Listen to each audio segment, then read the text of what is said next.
Hey guys, this is Nick Christopher from Mob Tales. Thanks a lot for your support. Please like, share, subscribe, all that fun stuff. Leave any comments. We definitely appreciate it. Today I have a interesting guest, Bill Kelly, who was an author and a officer in the past, and he's got an interesting history and an actor as well. So, Bill, thanks a lot for coming on the show. Hey, you're welcome, Nick. Thank you. I appreciate being invited on. Sure, no problem. Oh, now I can hear you. I lost your audio all of a sudden. Can you say something? Yeah, thank you Oh, for inviting me on. okay, I got you now. All right, cool. It seems like when you speak, it comes on later. That's like kind of bizarre, but okay, it's all good. um, well, the first thing I want to kind of ask you about is you were a musician at first, if I'm Uh, correct. yeah, I was a drummer. As a young child, I was a drummer and a singer, sort of a Phil Collins type thing. You know, I would play the drums and I would sing over the set. And I had some amazing neighbors, Steven Tyler and Joe Right. Perry. Well, I know you. Yeah, I know when you met Steve Tyler, he was still an unknown at that point. Yeah, because he didn't come out with Dream On yet. As a matter of fact, we used to get invited to go to concerts because this is in Marshfield, Massachusetts, where we lived. I'm from South Boston, but when the busing came, my dad retired. I was the youngest, and we ended up moving down to Marshfield. It's halfway to the Cape.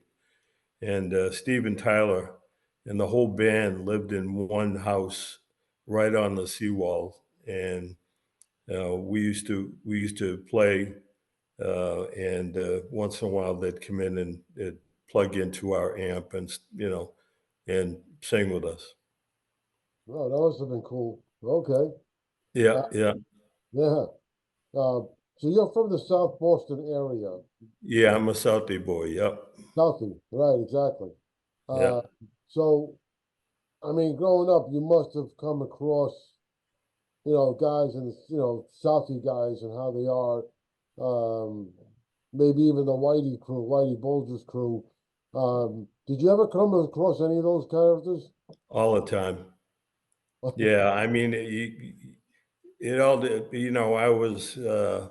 I was singing in a lot of the local clubs, so everybody knew me, and it was funny, but you don't call Whitey Whitey, you called him Jimmy. If you knew him, you called him Jimmy. Of course.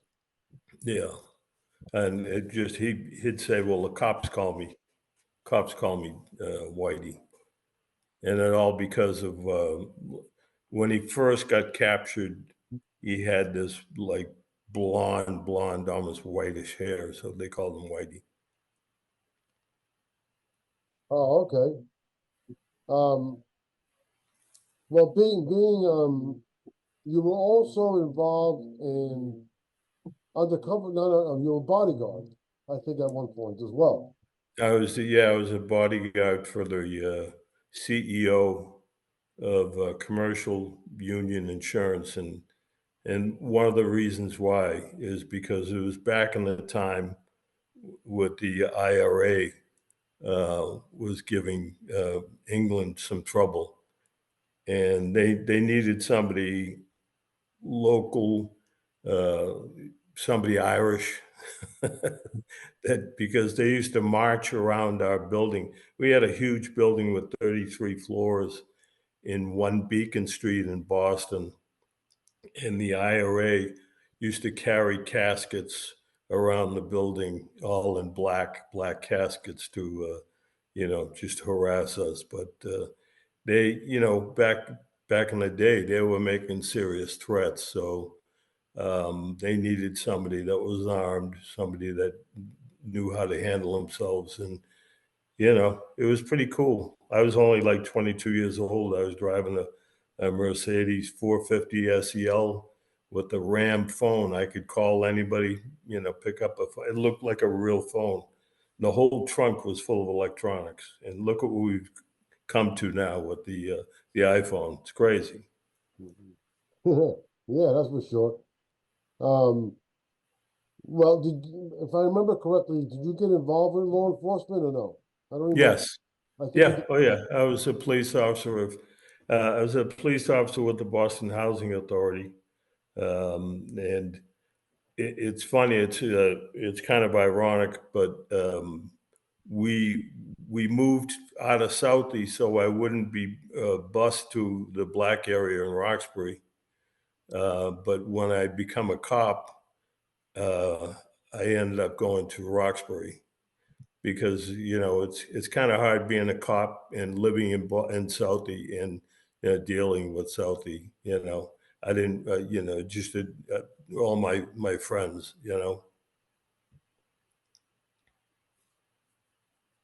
Well, at that time, I know this is like what? You're talking about in the what, 70s roughly? Yeah, like late '60s, early Yeah, '70s. right. So that must have been that time was a very turbulent time in South. Hmm. Uh, In Southie, yeah, there was a lot of bad things going on. Buses being flipped over, and cops beating on people on horses. It was bad. So we didn't need any of that.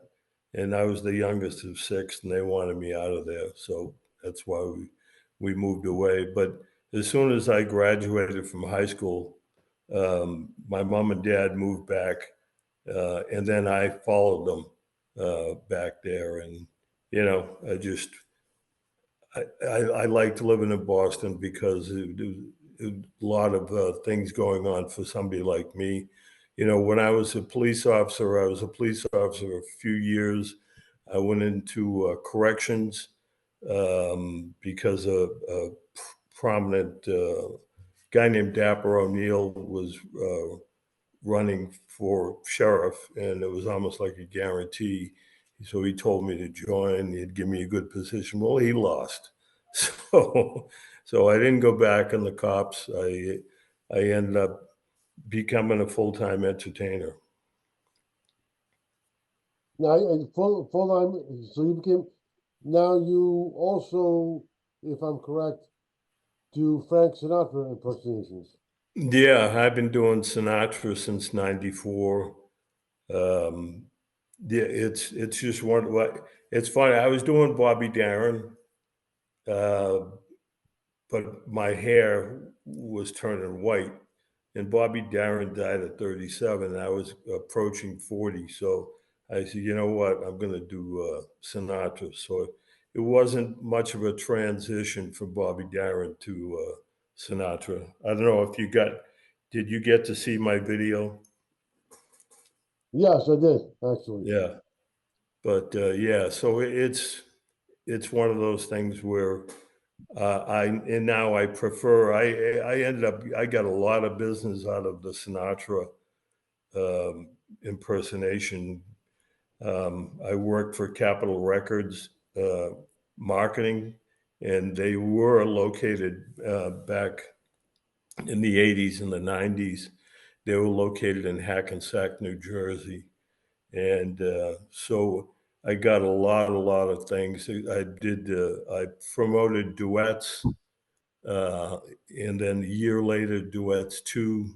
Year after that, it's Sinatra's 80th birthday release, and they flew me all over the United States and some parts of Canada to perform anything that was in the Sinatra discs. So it was a lot of fun, and I even ended up getting to open up for Bob Newhart and tour with Bob Newhart, and that was in '94. Wow, that's pretty cool. Yeah. What's interesting is that here's an Irish guy singing Frank Sinatra. Yeah. Well, if you notice, my stage name is Billy Kay, And it seemed like for years, like anybody that had an ethnic last name, it was somebody in the family that said, you shouldn't do that. My mother said to me, she says, you should change your name. She says, like Danny Kaye, remember that Jewish guy? It was like his Danny's name was like Rothenstein or whatever. Oh, he changed it to Danny Kaye. So I said, well, my name is Kelly. Oh, I think I'll name myself Billy Kaye. And that's how I ended up. And then and again, or another job I think you know about is that I got to perform in West Palm Beach on a 120-foot motor yacht called the Monte Carlo with Celine Dion on her 32nd birthday. It was probably one of the greatest times of my life. That is pretty cool. Wow. Yes.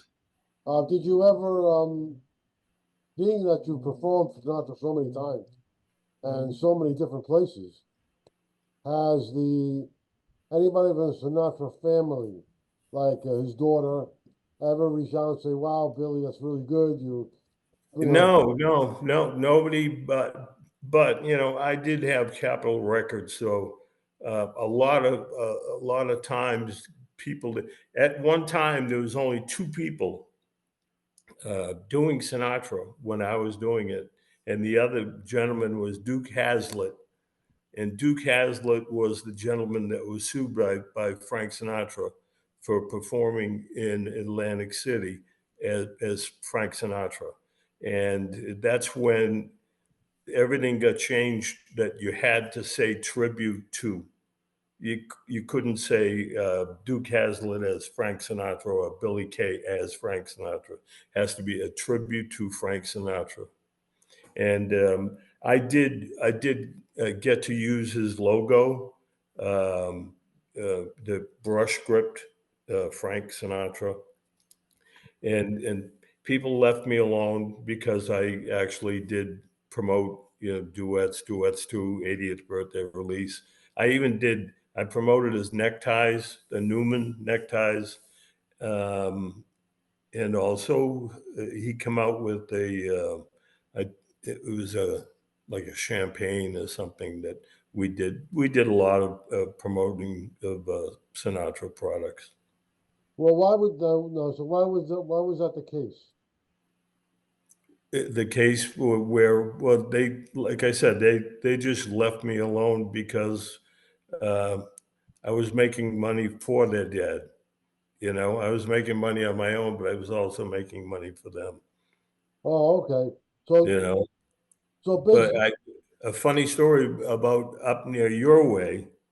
Now I'm in Southie. I traveled out of there at this time, and I get a call from Hugh Wunderman. Huey Wunderman is a promoter, and he lives in Long Island. And he said, he says, I just got a call from this guy in Howard Beach. Like, really? He says, yeah, yeah. He says, but he wants to hear you sing. Um, and at that time, no website, no nothing. So I said, well, why don't you have him call me? You know. So it sounded like a bunch of guys, and these are real. I can tell. These guys were serious Italian, maybe mobsters. Okay, and so and he says, well, it's going to be at this place called Russo's on the Bay. And when I looked up Russo's on the Bay, I'm going, holy, it's right where John Gotti is yeah. from, right? That's where he lived. And I said, that'd be exciting, to do a wedding, So they called me up. It was funny. And my wife answered the phone. She says, hey, some guys, they sound like tough guys. They want you to sing over the phone. They were asking for Billy Kaye. There's a guy named Billy Kaye there. And so I get on the phone. Summer wind came blowing in from across the sea, lingered there to touch her head. And they're all going, can you sing Young at Heart? Can you sing this? And all different guys in the background. So they got it in speakerphone. So I got the gig. And it was really exciting. Have you been in Russo's on the Bay? Of course, Okay, you know the cone that you get in to go upstairs? yeah. Okay, so I was in there. I had the hat, I had the overcoat, cigarette, and a drink, and a microphone. So they started. The band was Alive and Kicking from Howard Beach. They had the hit "Tighter and Tighter." Huh? Yeah, I don't know if you remember that. That's a Yeah, sure. band that Tommy, what's his name, Tommy James and the Shondells had under their wings. But so it was a great thing. But all the guys, now this is me asking you a question. All the guys sat together. All the women sat together. All the kids were pulling up in really nice, Porsches, and they had like sharkskin suits. I mean, these weren't no cheap suits here, you know. But what I did like is the guys that parked the vehicles out front. They all had like baseball jackets on that said Russo's on the Bay in the back. It was pretty cool event, and I enjoyed it. And they were stuffing money. They were taking pictures with me and stuffing money in any pocket that there possibly was. And then we ended up after the gig walking across the street to a restaurant called My Way. And when we went in there, the owner he loved it. He thought it was the greatest thing. So, and I remember pulling out all the money, 50s, hundreds, 20s, but when it was the 20, there was like three of them.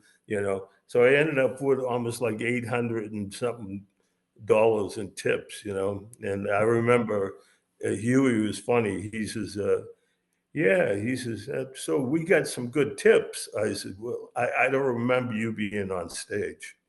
I said, I got some good tips. I said, I'll buy you dinner. So it was funny. That is Good pretty cool. experience. Well, I don't know if you want to. So whose wedding was it? What's that? Whose wedding was it? Was I it, didn't hear you there. it was a wedding you went to, you It was performed. a wedding. Yeah. Yeah. You remember? And I wish I remember the name. Ah, I okay. want, but I don't. I don't remember whose wedding. But I was told it was. I was told that it could have been anybody. I was told it was a niece or a nephew of the Gotti family. Ah, okay. That's Yeah. interesting. Well, at this point, speaking of such, um, you have a book that you put out, right? If I'm correct, Yep. called Brutal Harmony. Mm-hmm. Can you tell us a little bit about? I mean, I know about it because I read about it already. Um, Yeah. can you tell us a little bit about the project, when and how it came together? Well, I know. it it started out as a screenplay actually, and that's when I first got in touch with you. It was probably like 2009. I talked to you. Mhm. And I was putting this thing together, and I ended up using anybody that was local down at the Jersey Shore, and we filmed it around Tom's River, um, Point Pleasant, Lavalette, and different areas. I remember that there were some places, some of the boardwalks, when we were filming, and they found out it was a mafia uh, series. It was almost like Netflix. If you got 10 episodes, you could put it on. But we did that a long time ago. It was going to be a web series, Mhm. and but they wouldn't allow us the people, the locals from that area. happened to own the boardwalks, and they said they didn't want any mafia type stuff. So we got our shots in. We did it gangland style, and they call it guerrilla style filming. All of a Yeah. sudden you walking down the street and somebody comes out with a camera and starts filming. And then we did locations, restaurants, and famous smoke shop. We did scenes in that was like our hangout, and that was in Fisher Boulevard in Tom's River. And but yeah, it was originally called Jersey Shore, Sure, because they were the guys that were sure to get it done, you know. And it's where the Irish and the Italians worked in brutal harmony. So that's where I ended up getting the name Brutal Harmony. And the cast was a really good cast, and a fella from Newark he was in with Al Pacino in the last scene in the New York Transit, the shootout in Carlito's Way. And let me just show you. This is the cast of the Jersey Shore. Okay, and that's Edmonte Salvato Jr. Okay, so he was at the time that he was chasing Pacino through the subway. He weighed close to 500 pounds and got a lap band, and he was in the 300-pound range there. But great guy. He's passed away.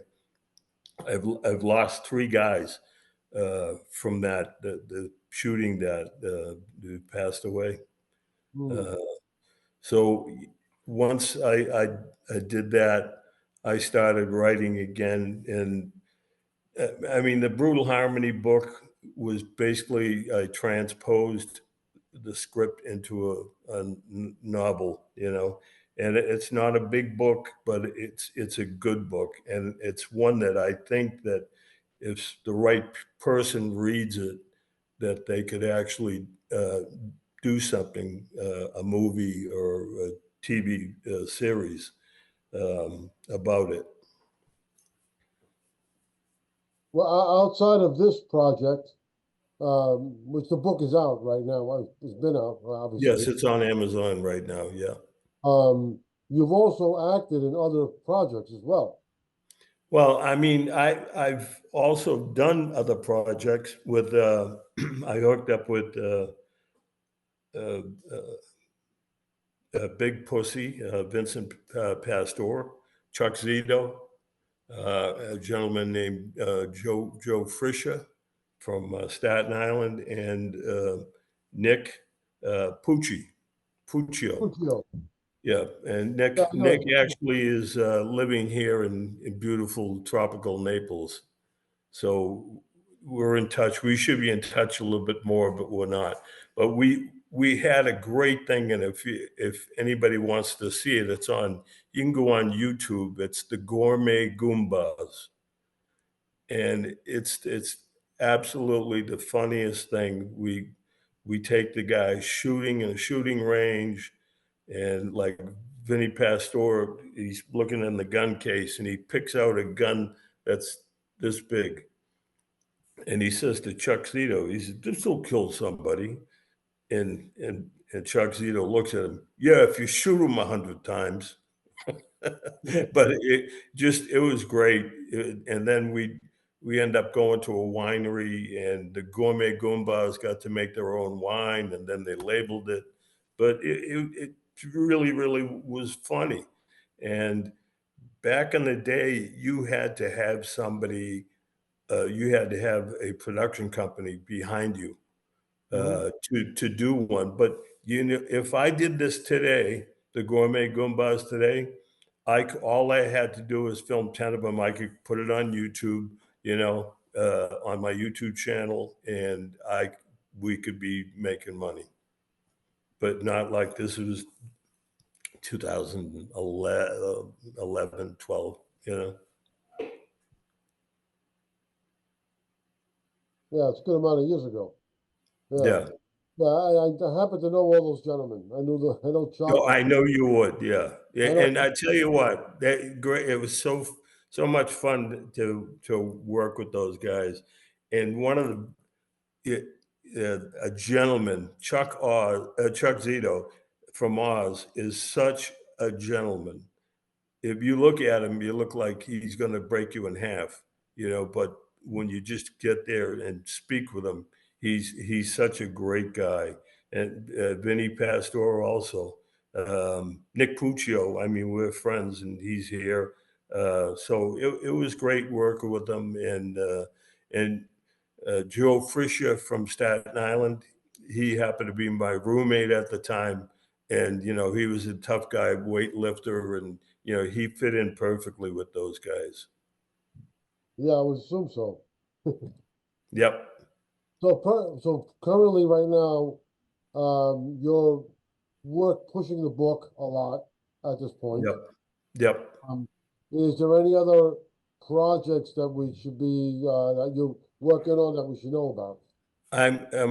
I wrote um, like another series type thing, and it's called Southwest Boston, and it's another mob thing where it would be myself and Nick Puccio would play two guys, one from Newark, New Jersey, and one comes out from South Boston, and that's why we call it Southwest Boston, because we're in Southwest Florida, and the two of us get out of federal prison, and we're in Florida, and we decide we don't want to go back home, but we go to Naples because Naples has no mob affiliation, so we want to start getting something going there.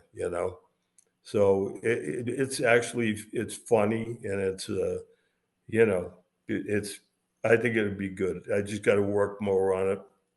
Right now, I'm just trying to push my book, and we'll go from there. So that would be a it's a mob comedy basically. Yeah, yeah, exactly. Okay, Yep. I got it.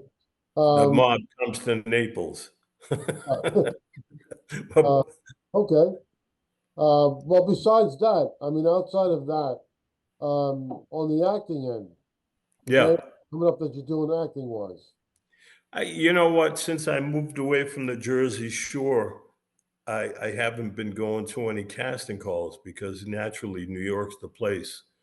Hmm. And down here, there's not a lot of filming going on. And if they're doing filming, it's all independent stuff, So basically, singing here and there, Hmm. um, like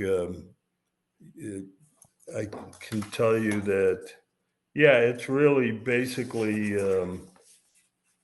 singing is what I've been doing. Lorenzo Lamas too. By the way, the very last gig I did in when we were living at Shore was Lorenzo Lamas, his 20th birthday, 20th wedding anniversary. Another class act guy, him and his wife, beautiful wife, but did that up in northern New Jersey. Well, when it comes to singing, are there any performances coming up? I mean, do you only work in the Naples, Florida area, singing wise? I get there's a company called Gig Salad, and they send out a lot of things for me to look at, but for me to I have to fly out of here. I have to put myself up, and so I think that once the new president comes in and people Yeah, start getting some money again, really? I think that things will open up a little bit. Yeah, let's hope so. Yeah, yeah, Um, well, listen, Bill, I'm really happy that you came on the show. It was a lot of fun, interesting. So when people want to look you up or check you out, I mean, of course, we know Facebook. Everybody knows that. yeah, yeah. Um, outside of that, Brutal Harmony, they can find that on Amazon and other Yep. platforms, I'm guessing. And if they want to see my Sinatra work, they can go to Sinatra Clone, CLONE.com. My videos are there, and you see me with certain people. You see me with Donny Osmond and Bob Newhart and Celine. But like I said, it's almost like I had a blessed life. You know, it's weird. Well, I would say. But yeah, I really appreciate coming on today. I'm wearing a sweater because it's, I think it's in the 60s here, and that's cold for some people, you know, in Yeah. Naples. Well, I'm very, I feel bad for you. We're at 29 degrees over here. Yeah, well, whenever you want to come down, you know how to get a hold of me. Yeah, that's for sure. Well, Billy, thank you very much again, my brother. All Uh, right, man. I wish you a lot of luck, and definitely keep me updated on whatever's going on. If we can do another show and do like an update, we're Will all do. in. Thank you. Thank you very much. No, thank you, Billy.